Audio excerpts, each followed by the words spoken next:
빅데이터로 인터넷에서 화제가 되고 있는 이슈를 살펴보는 시간입니다. 이슈이수다. 빅데이터를 읽어주는 남자죠. 김덕진 미래사회 IT연구소 소장 스튜디오에 나와 계십니다. 안녕하세요. 네, 안녕하세요. 반갑습니다. 김덕진입니다.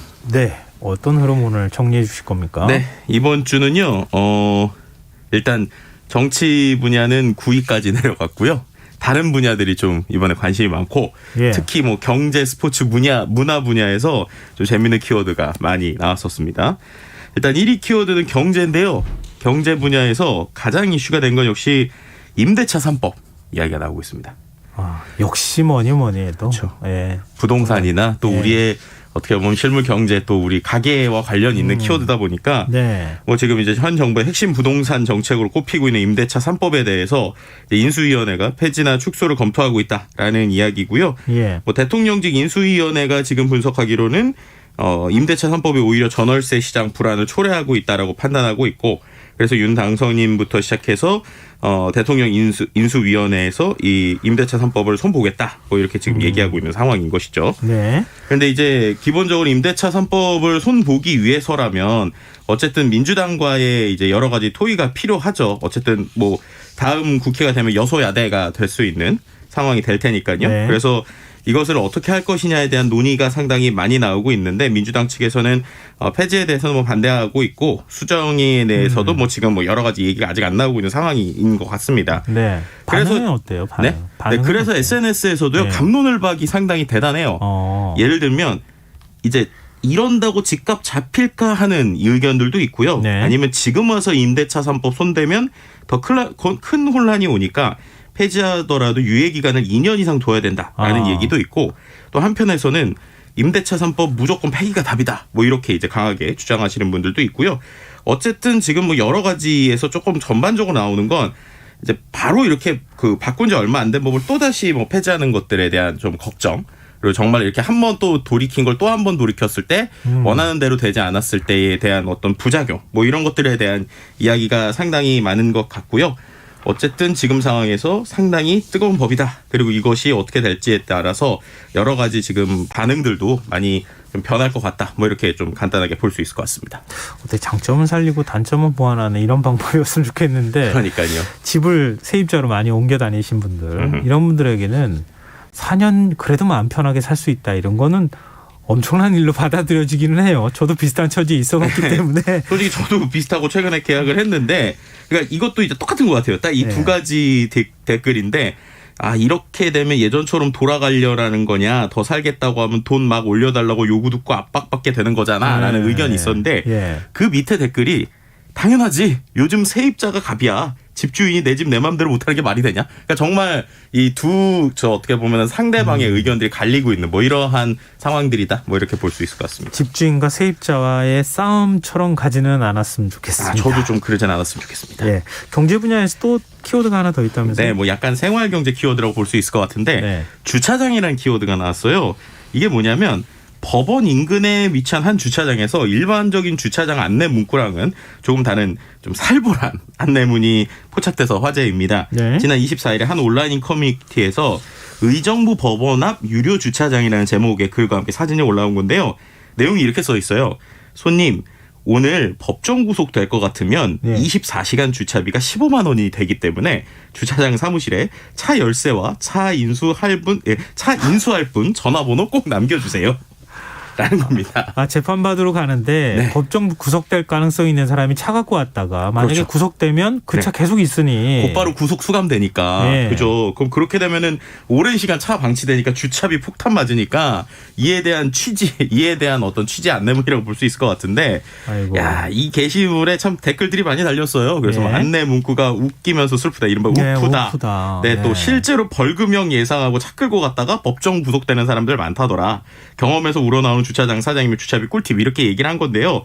어떻게 보면 이게 아마도 분명히 모르고 구속됐다가 주차비 많이 내고 난리친 사람이 있기 때문에 분명히 저렇게 붙인 거다 뭐 이렇게 얘기할 수도 있고요. 어쨌든 중요한 건 경찰서나 법원은 택시를 이용하자라는 이제 댓글들도 좀 볼 수 있었습니다.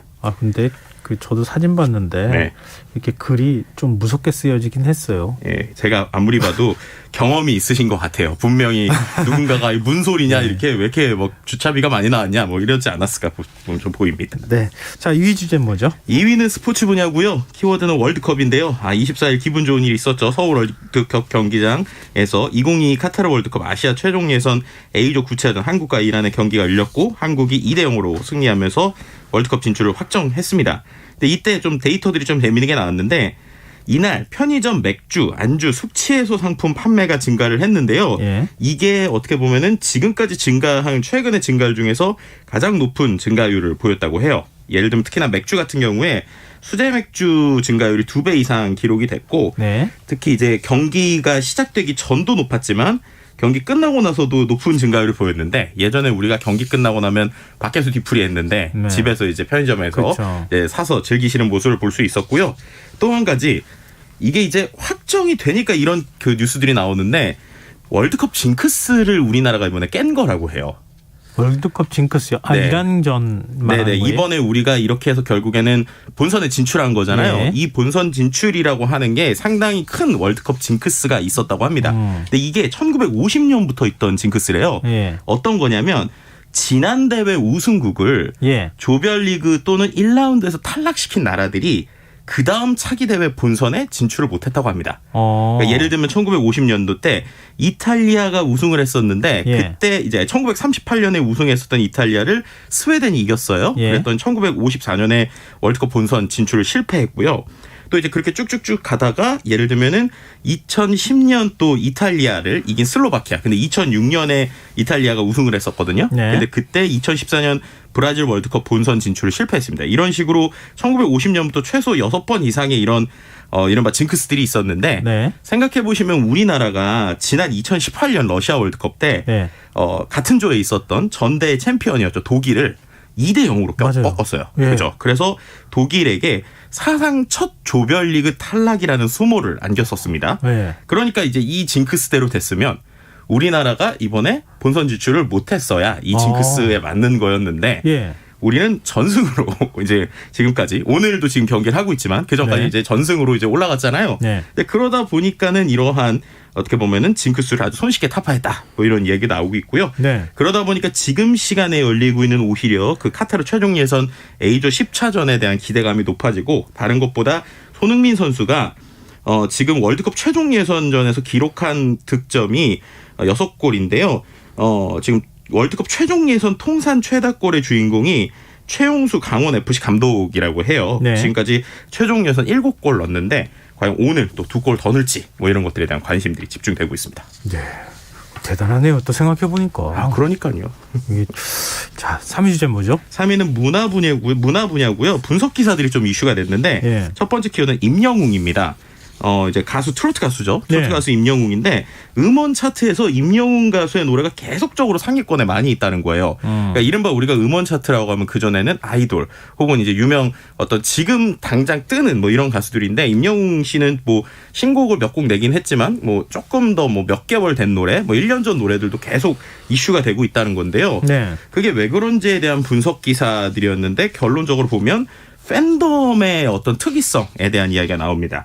실제로 이제 그 팬카페가 한 17만 명이 넘는다고 하는데 네. 이들이 이른바 이제 음원 스트리밍을 계속해요. 그런데 어떻게 보면 지금 아이돌 가수들은 계속 새로운 노래들이 나오니까 새로운 곡들의 화력이 집중이 되는데 네. 이 17만 명은 꾸준히 중장년층이 매일매일 스트리밍을 아주 많이 하고 있다는 것이죠. 아, 역주행도 막 하고 그러고 있다. 그렇죠. 이제 네. 그러다 보니까 멜론 탑 100에 계속적으로 곡들이 있는 건데요.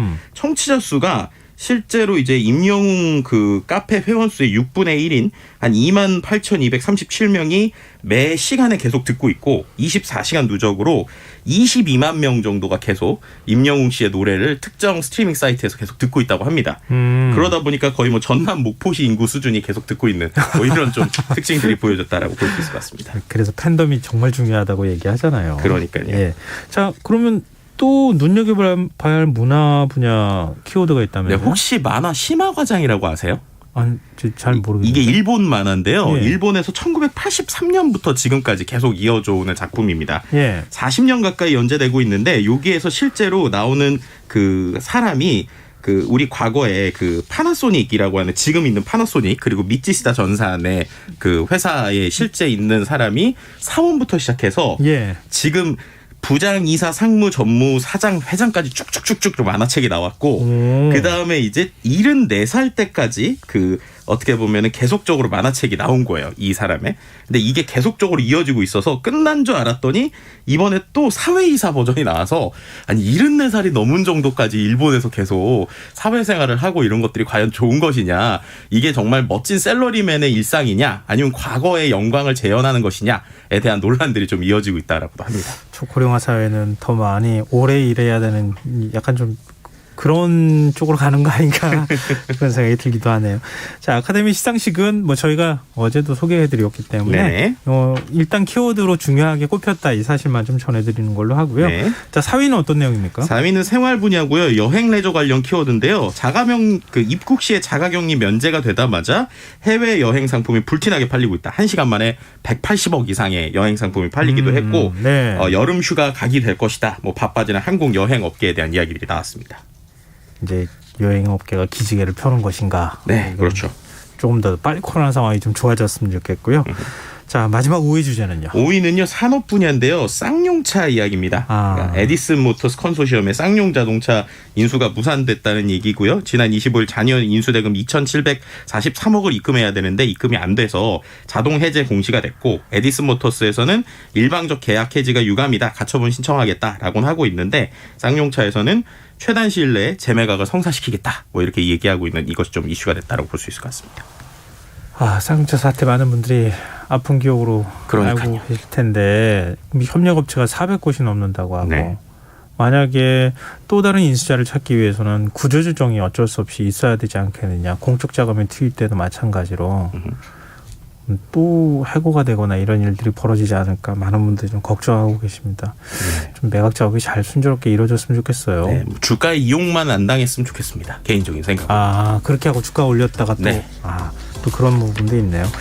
자, 오늘 이슈 이수다 여기까지 하겠습니다. 지금까지 김덕진 미래사회 IT연구소 소장과 함께했습니다. 고맙습니다. 네, 감사합니다. KBS 라디오 김성환의 시사 1부 순서는 여기서 마무리하겠습니다. 저는 11시 전과 2부에 다시 오겠습니다.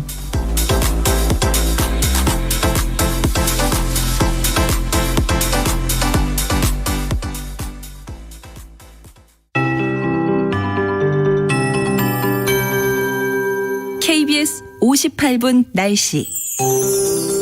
오늘 서울제 방향